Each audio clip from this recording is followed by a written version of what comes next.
Welcome to Nerdy West Coast Swing, wait, what is the slogan? I don't remember our own slogan. Let me start this over again. Okay. Welcome to another zany episode of Nerdy West Coast Swing, where the anchors are out of this world and the points don't matter. I am Cassie Winter. I'm Alicia Marshall. If you are wondering, are we to be analyzing these pros? Cassie and I both have extensive experience and training in both solo and partner dancing. I have about 23 years and she is about 21. We try to keep things mostly science-based here. We try to keep our opinions out of it. We're really just trying to look at what's happening between two people. So, that being said, we are looking at two-ish videos tonight. We're looking at one really, but we have a hot second of another one that we're looking at. So our topic for this evening is one-footed spins. Our first video is of the ish variety, and it's between Dillon Luther and Chantelle Pianetta. And then the second one is between Ben Morris and Nicole Ramirez, no longer clunch. So go ahead and give both of them a watch to the screen share. The first one-footed spin we're going to be looking at tonight is this one between Dillon and Chantelle. And we picked this one because of the unique perspective we have of it from the camera. This is also the only regular one-footed spin that happens. So, that being said, Dillon is actually moving around Chantelle in this, which is a lot more complicated. But yeah. I never did count how many revolutions she does. I know. Maybe next time. So while it was from an open whip, the second half of the open whip feels very much like a standard intro where it starts left to left. The leader switches right to right, preps on 3, and then the follow starts the energy, and the leader follows through with it. Mm-hmm. And one of the things that is really nice to see from this perspective, especially when Dillon finishes traveling past her, is the pulse timing over her head.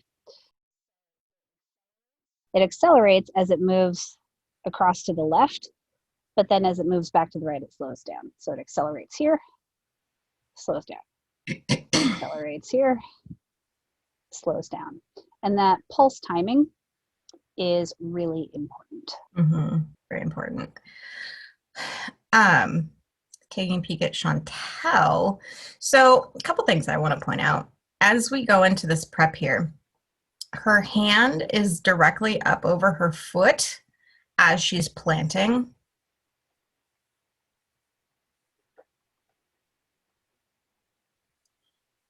And then as she comes up into back attitude, she gradually comes up over her foot with the rest of the body, and the hand moves off of that center.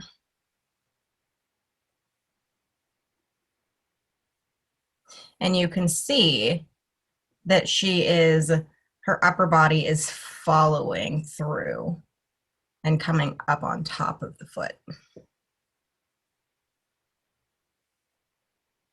And one thing about doing these turns where the lead is moving around you, it's very important to spot your lead. So as you're coming around these turns, and you can see Chantelle do it. So she's looking at Dillon. She does a full revolution, but then she's moving her head ever so slightly.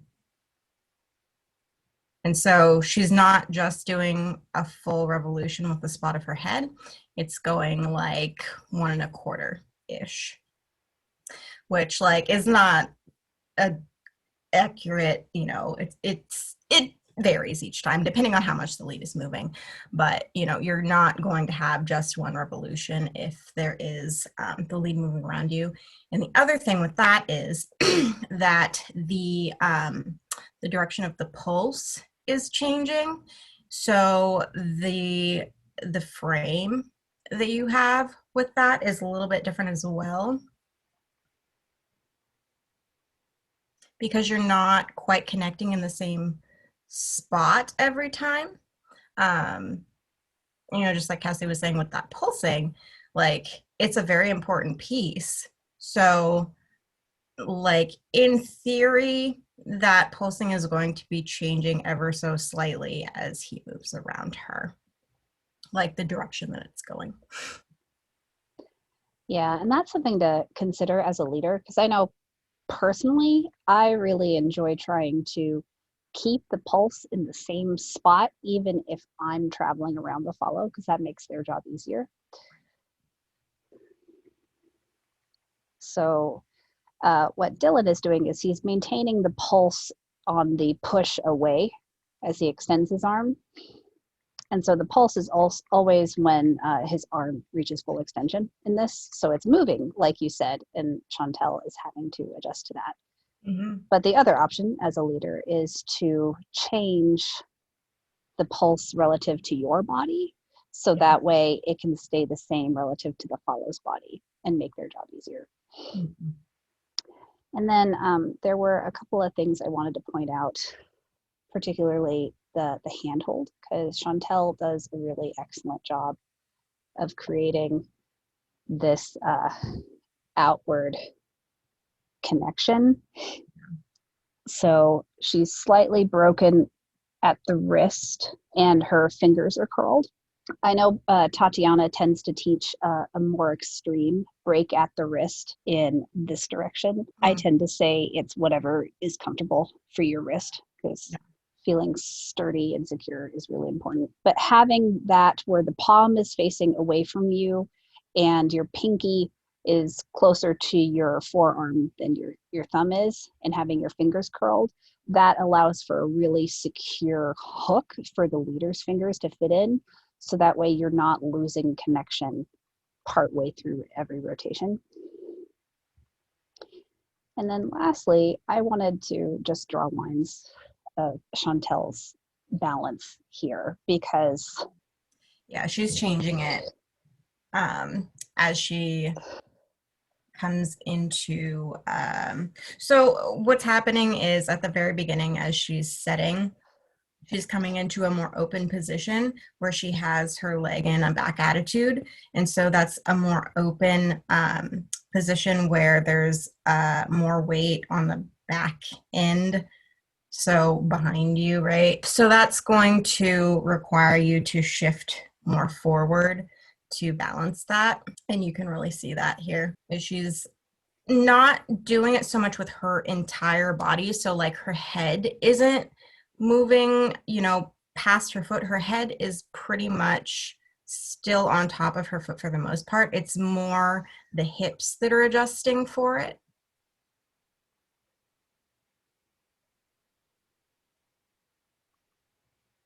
And then as she comes into a more closed position, she's bending that knee still, but she's not, the hips aren't far past the foot at all. It's pretty much right up on top of it. And I think the thing that gets maybe lost in translation is the hip offset from the center line of gravity. That really makes these kind of shapes on balance possible, because it's very common to try to force your hips to be directly over your foot and your head directly over your foot, but that's going to actually send you off balance because your free leg is tipping you to the other side.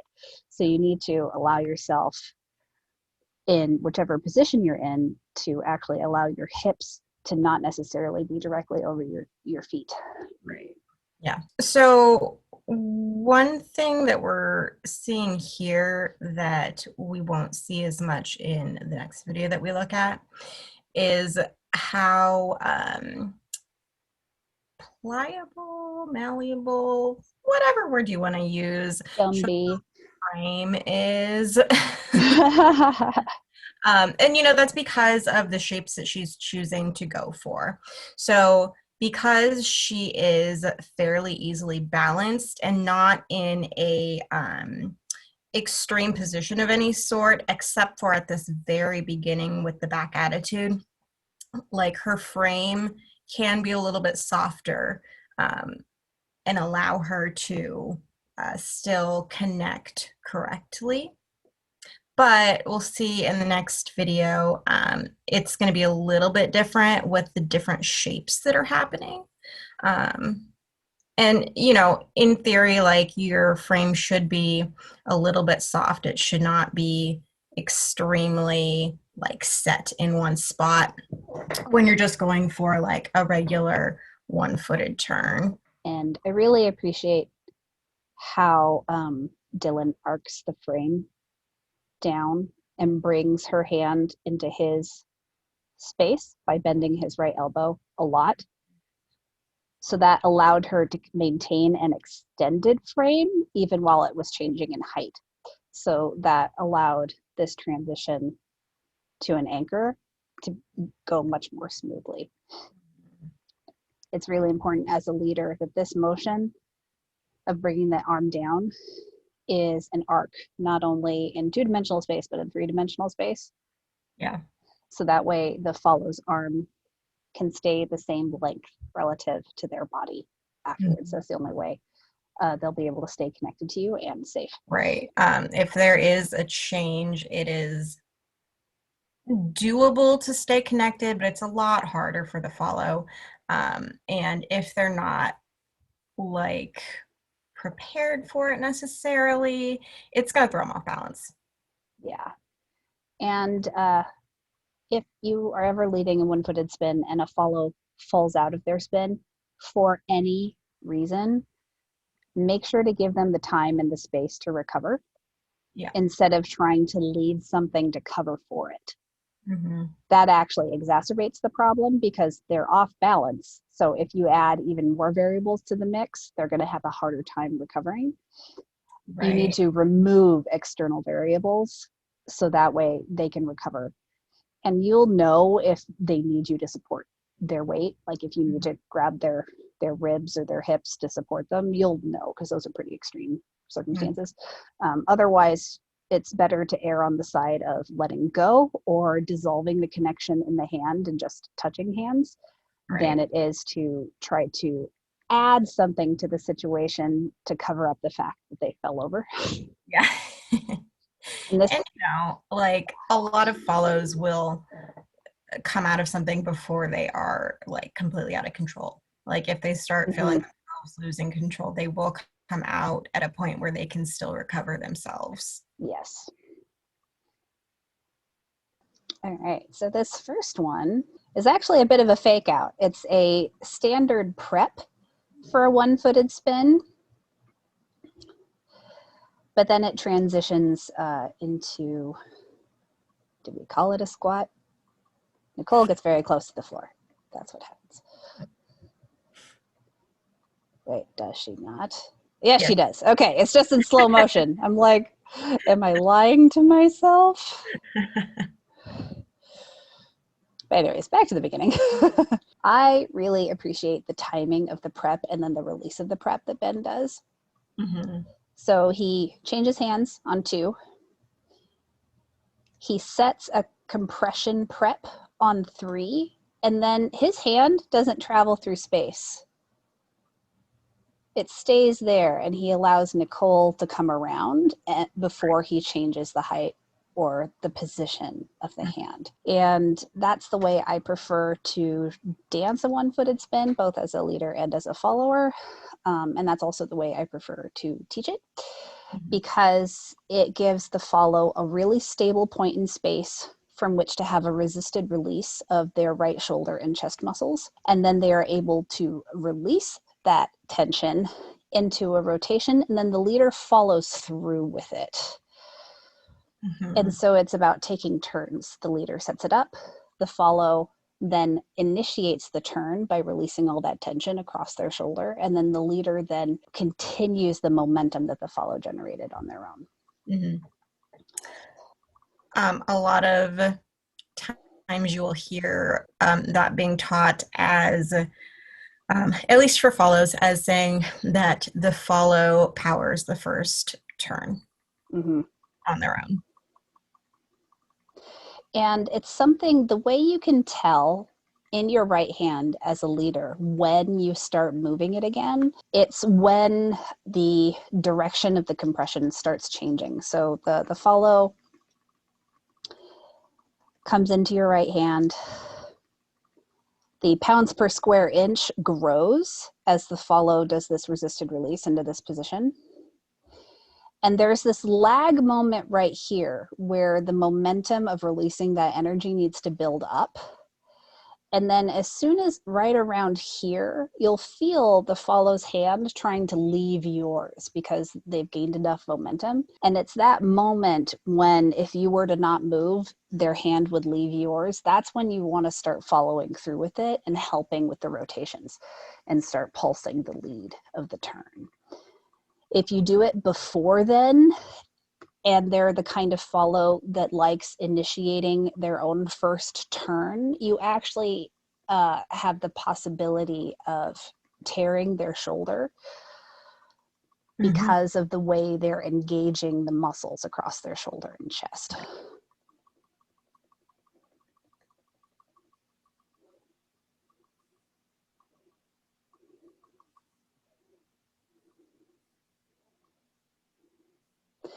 And then this is kind of sort of a mini one-footed spin, but I really appreciate how Ben takes this hand so wide to accommodate for Nicole's center, going from between her feet over top of her right foot. He keeps that arc really wide to allow her to actually get over her standing foot. So a few things. Just like with Chantelle, we can see as she's setting and placing the foot is going pretty much right underneath the hand. And then as she is swinging herself around and releasing that energy that she built up by opening the chest, that you can see her once again come up on top of that foot with the rest of her body.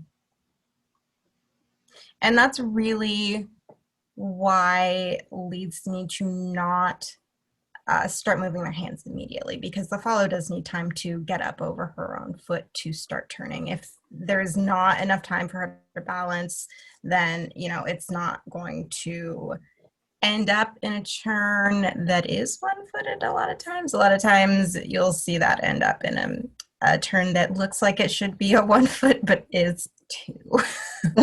Yeah, so this is what Alicia's talking about. So Nicole has struck the floor with her right foot, but her center is still transitioning between the 2 feet. And so by leaving that handhold where it is, Ben allows Nicole to actually get over her standing foot.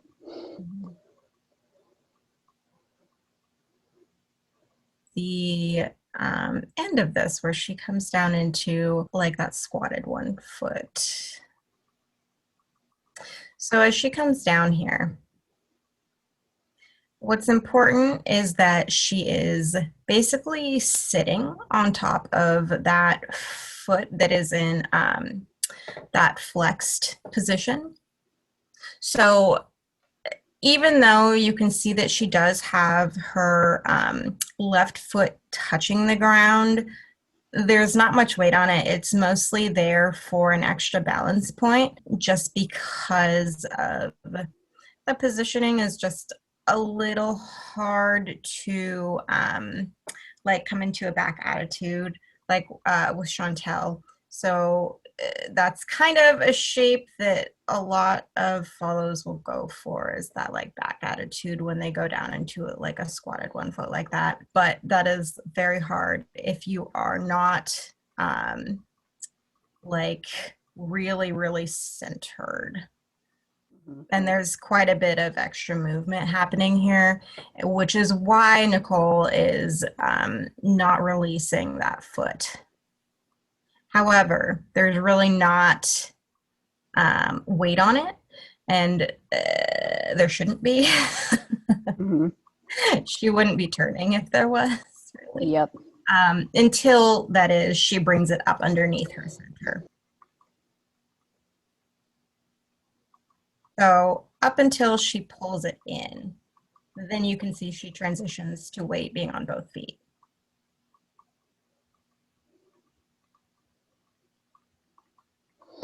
And you can see again here, Ben absorbed her frame into his space so she could maintain an extended arm. And then the last thing I noticed is she is very much pushing against his abdomen to stabilize herself as she squats down here. Yeah.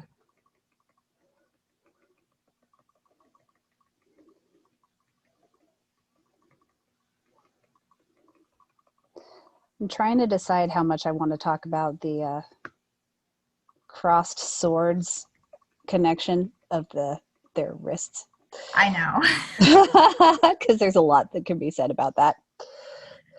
So I think we should talk about it. It's Yeah. a very different connection, and we'll actually see it a little bit more extreme in a further on example. But it's allowing more contact, and it's a little bit more stabilizing. Yeah, because it's taking Nicole's wrist out of the equation.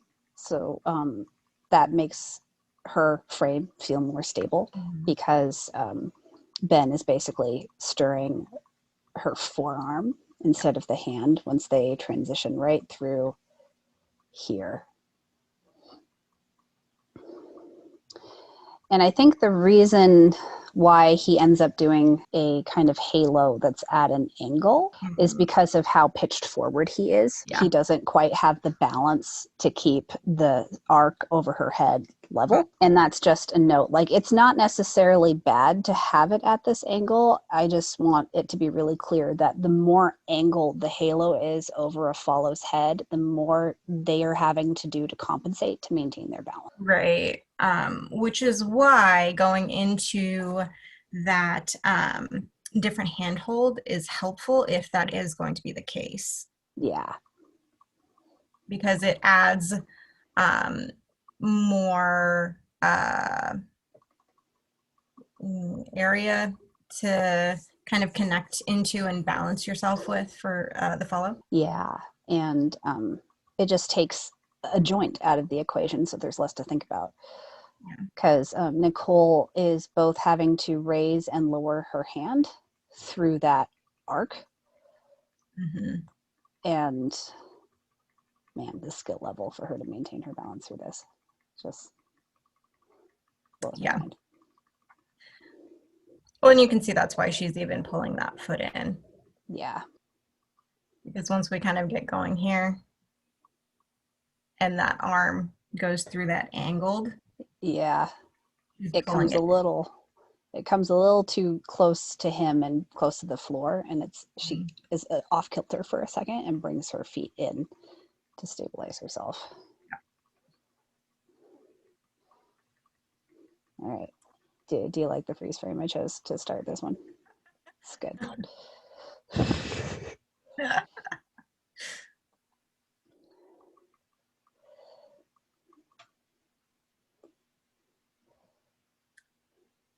So this is a very unique entrance to a one-footed spin. And that's why we wanted to highlight it. Please ignore the blinding, overblown light situation. The handhold that they're getting into is a more extreme version of what we were just looking at, where you're taking a joint out of the equation. This time it's 2 joints. Because he's leading her upper arm. And she's really hooking around his arm all the way for stability. Right, which is important because, so if you look at what she's doing, like the height that she's having to go underneath his arm is forcing her to really have an arc in her back, which is creating a situation where she really needs to balance herself, especially because you can see she's pulling that leg in as she's passing him. And so that's creating even like more of a unbalanced situation for her because there's less area. When the feet are wider apart, there is a lot more area to help balance yourself. Even if there's not really weight on that extended foot, like having it be able to be more extended, it allows for easier balance.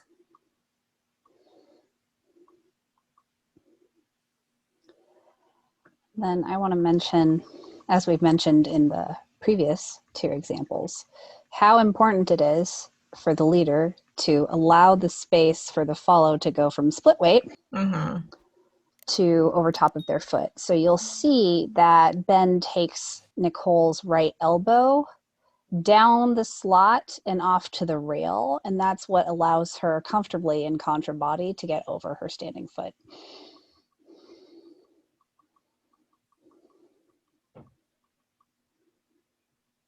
And that's something that I feel like is really the missing piece a lot of that time. So I can't emphasize it enough, leaders, to allow a follow to finish getting their center over their standing foot. Yeah. And to be able to project what that arc would look like in three-dimensional space and to just trace it with your hands or your elbow or your forearm, whatever you're leading them with.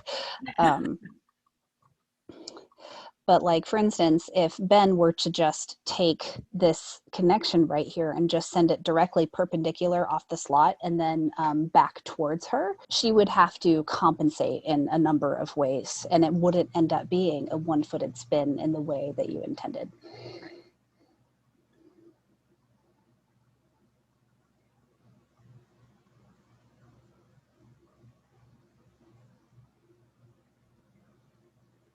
You know, a lot of the top level follows, that is something that they can adjust for and fix. However, don't make them fix it. Yeah, because they will do much more fun things when they're dancing instead of compensating. Mm-hmm.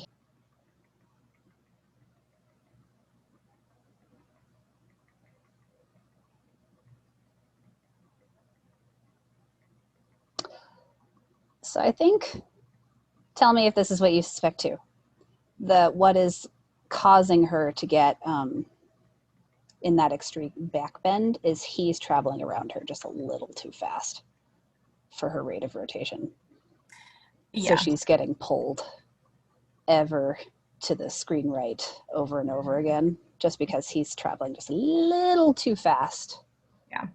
And that's why she ends up in this position. But man, the way she compensates. Right. So good. Yeah. Like, this is a recovery moment. Yeah. It doesn't look like it, but it is. Yeah. So let's see if I can. So right here, you can tell that she is more off kilter that way. Mm-hmm. But her foot is still where it was on the floor. Yeah. And the way she compensates for that is by suddenly taking her hips and pushing them that way. Mm-hmm. And she uses her free leg to help her do that. Yeah. Right. And the other thing that she's doing is you can see like the positioning of that free foot. Like, it is dragging through the floor. And that's actually going right underneath where her center is, not where it should be based on where the other foot is planted. Yeah, right there. It's helping to stabilize her. Mm-hmm.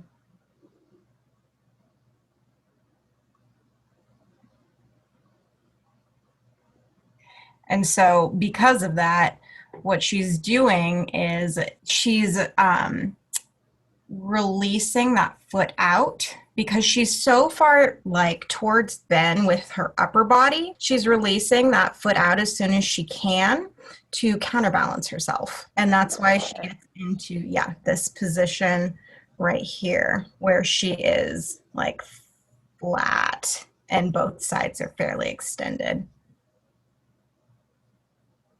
So this moment right here. And you can also see that she is also stopping the momentum by raising up before she drops. All right, so we have bent knees, and then she's straightening it, heels lifting off the ground. which the heel was not on the ground prior to that. It was like right above it, but she is coming up into a releve position so that she's like nullifying that momentum so that she can not have an added element when she needs to balance herself. Yep. And then I really appreciate how Ben realizes that he needs to support her as she's going down into this. Yeah. And instead of, he takes one step towards her to be close enough, but then with his right foot, he leans away to counter the direction that she's going. Right. If he had gone with her with both steps, they would have both ended up on the floor. Mm-hmm.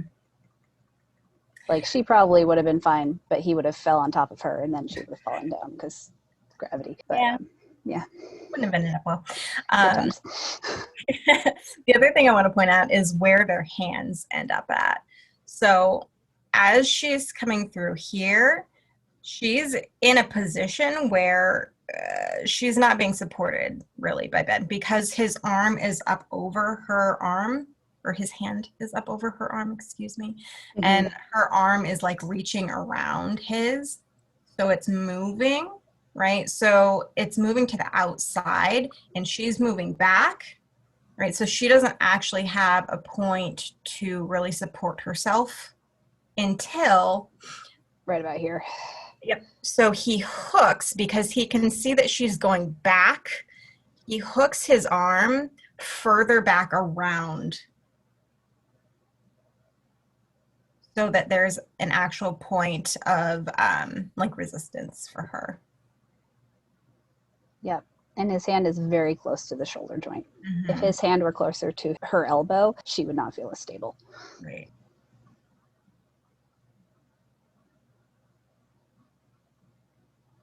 So this is going to be a really good example of what I was saying earlier when we were looking at Chantelle and talking about the like the malleability of the frame. So this is a very unique position that she's in. So it's not a position where you're going to want your frame to be able to move around. It needs to all stay in that shape that it's in. So throughout that whole, like your whole body really needs to tense up a little bit more in order to hold that position. And so you don't want like the rest of the body really tense to hold the position and then the arm to be more malleable. Like it's going to end up poorly. And you can really see that like her arm is staying basically at that same point in front of her face the whole time. Whereas when we were looking at Chantelle, there was kind of she was out to the side quite a bit more, and it was up above her head in a way that it was kind of moving from the shoulder joint, but there was still that connection.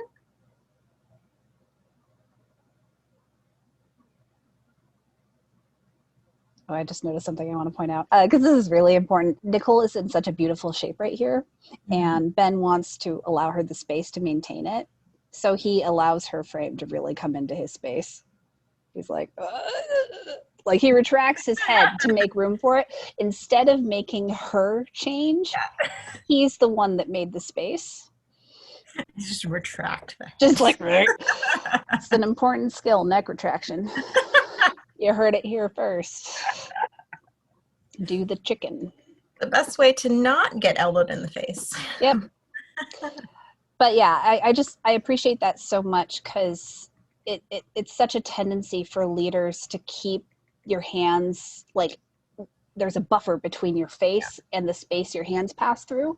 Mm-hmm. But to really be a high-level West Coast swing leader, you need to be able to adjust and actually move your head out of the way, either just independently the head or using your upper body or your whole body. So that way your hands can pass through the space where your head just was. Mm-hmm. So the follow can maintain their frame. Yeah.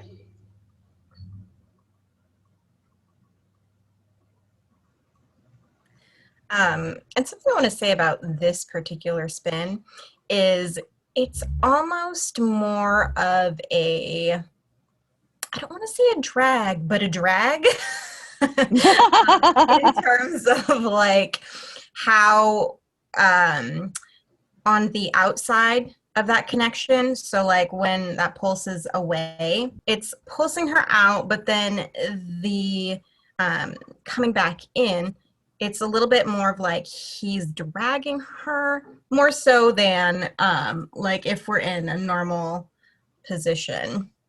Mm-hmm. That's not so much of a drag as it is like a release of sorts. Yeah, it's interesting because like the point on the circle where the emphasis of his pulse Mm-hmm. is a little different than the way I try to teach it and the way I try to dance it. So, all right, let's see how well I can draw.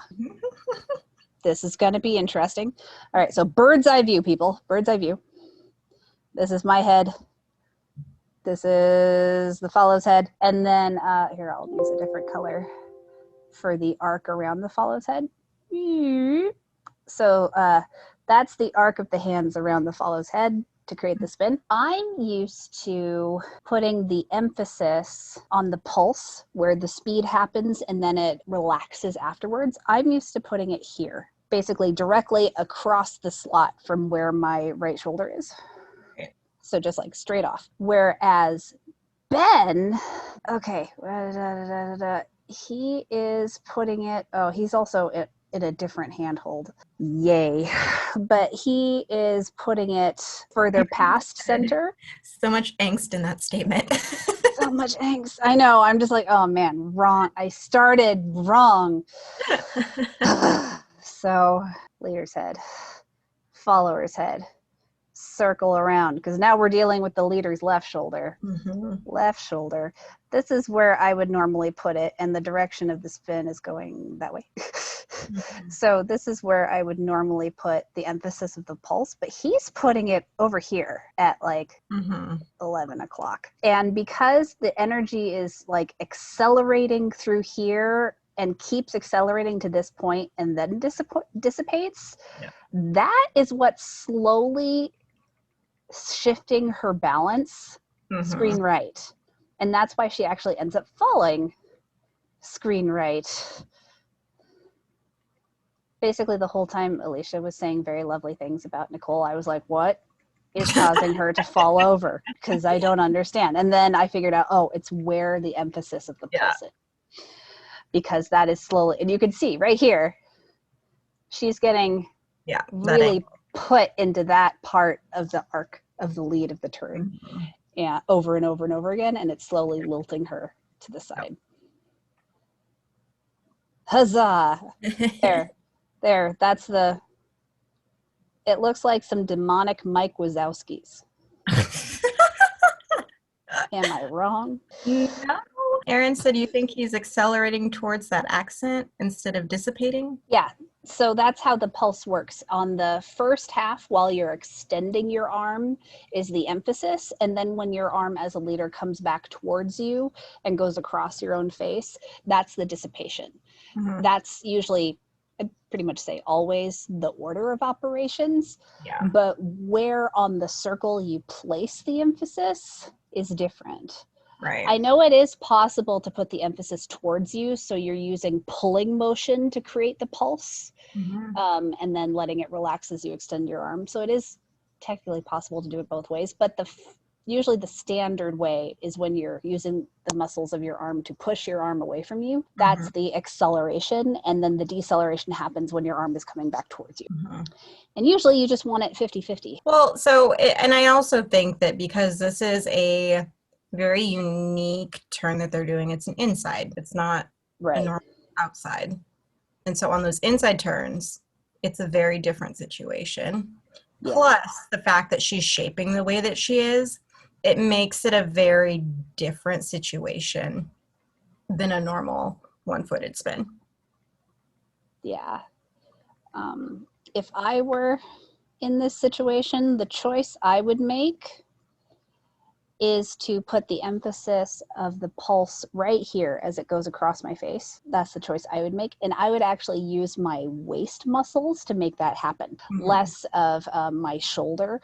I would actually use my waist to get that hand to move really quickly with power across the space in between us, and then let it dissipate through the rest of the turn.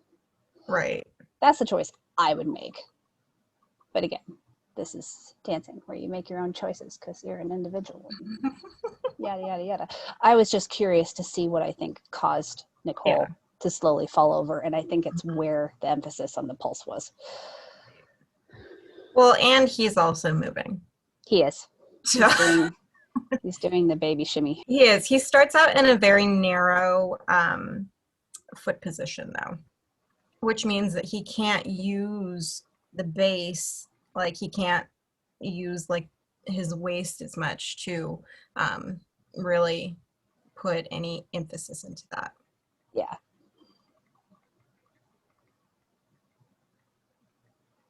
I'm glad you can't get dizzy just from watching spins, because I feel like all of us would be falling over in our chairs at this point.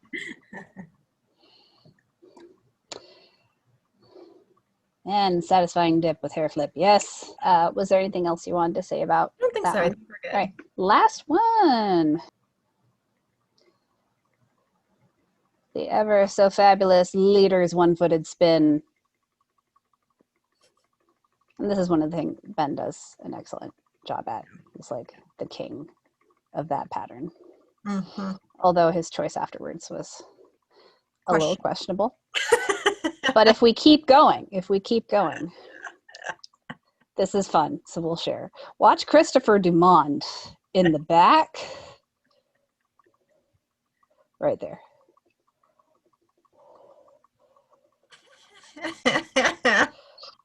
Yep, looks exactly the same. So good. And I suppose this is a good time to announce. Yep. Christopher Dumond is going to be our next guest host on October 1st. So just, is that 2 weeks from tonight? Yeah. Where does time go? But anyways, yes, he will be joining us in 2 weeks' time. It's going to be fabulous. Don't miss it. Yep. So back to Ben. This type of turn, you actually prep yourself as a leader the same way a follow preps themselves with a one-footed spin. There is a resisted release through the right shoulder and chest. And so even though if we watch Ben's right hand, it is moving through space down the slot for Nicole to travel, he is resisting that motion. And that's why she stops progressing. Yeah. And I feel like one of the ways leaders get tripped up when they try to do this themselves, they're actually pushing into this position. Right. And by pushing back, like you're trying to punch someone behind you. Don't know why you'd want to do that, but hey, you're actually having to completely release and dissolve any sort of tension across the front of your body in order to do that. But in order to prep yourself for this turn properly, you actually need to resist into that position and create a stretched rubber band across your chest and shoulder into your arm. And then you release that energy, and that's what creates the spin. So quick note, Ben is not spinning on his heel. There is no in contact with the ground.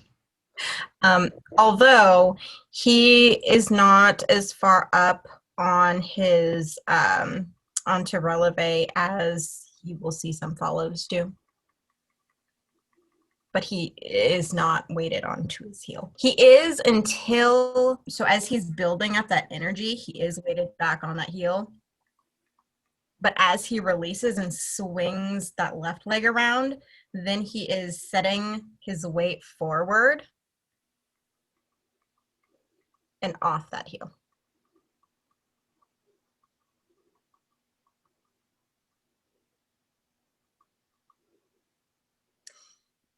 And then last note, because it may, for some of you, feel counterintuitive that doing it by yourself as a free spin, you might think that's harder, but it's actually easier. because you're not getting extra input through your one of your arms. Right. I think the only other thing that I have to say is that what Ben is really good at is making sure that as he's swinging around, he's not allowing his body to follow that leg. He's bringing it out enough so that he can bring it around the axis he creates for himself.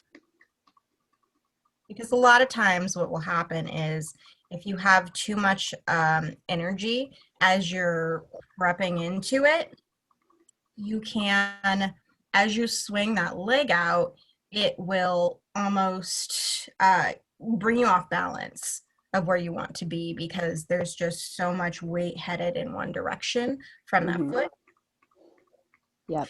So that's something he's really good at. He knows the exact amount of like control and energy he needs for staying directly up above his foot that he's wanting to arrive on top of. Yep. I love how you saying that made me think of two more things I want to talk about. Anyways. All right. So like I was talking about earlier, as a leader, when you are prepping a follow into your standard one-footed turn prep, how you create the point of compression on count 3. The follow then initiates their own turn around 3 and then you wait for that moment when the follow's hand starts to leave yours in order to start following through with it and create the pulse action of the turn overhead. You can see it here because it actually becomes a disconnect of the hands. So as Ben's momentum is resolving from that prep and he's speeding up, his hand just naturally leaves Nicole's. Yeah. And so leaders, if you're trying to learn how to notice the moment when you're supposed to start following through, pay attention to when Ben's hand leaves Nicole's, because that's the natural resolution of his prep where he starts accelerating past that point. And follows do the exact same thing mechanically when they're still attached to you. And the trick is just wait for that moment when they start to leave your hand and you follow through with it. Yeah. And then lastly, this is really important. The more hip weight a dancer has in their body, as in they are either larger bodied or they're just proportioned differently, the more body mass and weight they have in their hips and legs, the more time it will take for their body to release this tension. Yeah. So from this position to here takes more time than Nicole doing that same motion. And for me, it takes even more time because I'm a much larger person.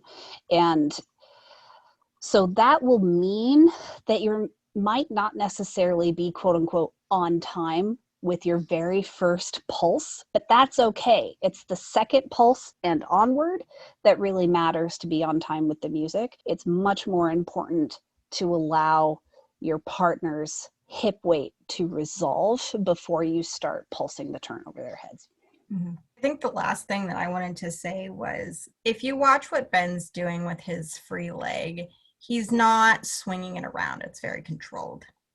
And that's an important thing. A lot of people will swing and release, and not going to go over well.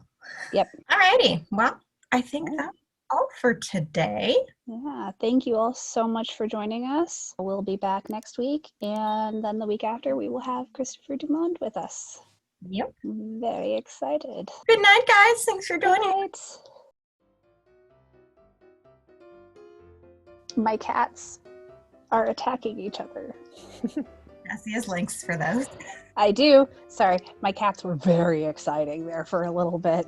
I was afraid of becoming collateral damage. Anyways, Kayla, are you done terrorizing me?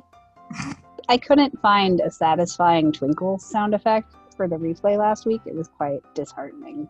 The search will continue for now. I do it myself. Can we all hear me? Yes. Okay, great. Cool. And you can see my screen, right? Yeah. Okay, cool. All right, fingers crossed that the Zoom gods shine their light on us tonight instead of putting us in the dark. Anyways, the, like, I don't know. There's a word for that. Attitude. Releve? Attitude. No, attitude. Okay. Aaron said it's a sideways swordfish. I see it now. Oh, my knees are burning just thinking about it. I don't know about you. I just forgot what I was saying. That's okay. My computer stopped progressing forward. I was saying. I was mad at myself for not drawing enough last week because then there was like nothing for the thumbnails. So I'm erring on the side of all the drawings this week. Scarecrow arms optional.